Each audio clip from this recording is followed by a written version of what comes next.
Hey everyone, the leadership here at WellTech have asked me to put together this presentation to help prepare everyone for the company's ventures to Japan.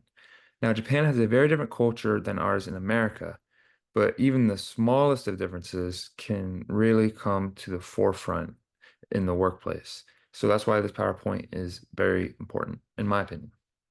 So let's begin. Culture affects communications. Now, the first point here, using shorthand, just an example of shorthand would be USA, right? It stands for United States of America.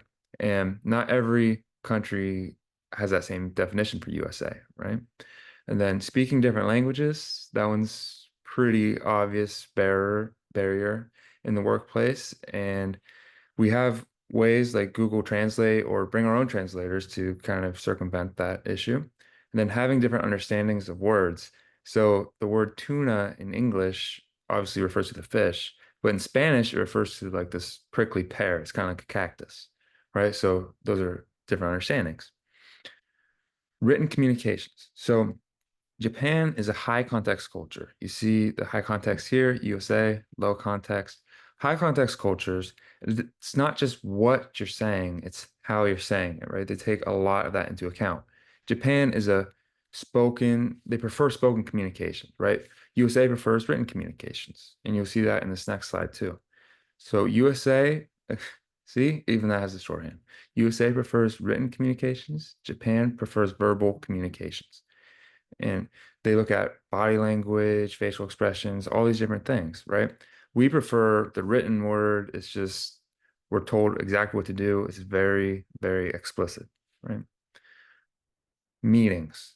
So meetings, you start with a bow in Japan. In America, we typically start with handshakes or other kinds of greetings, but in Japan, it is a bow.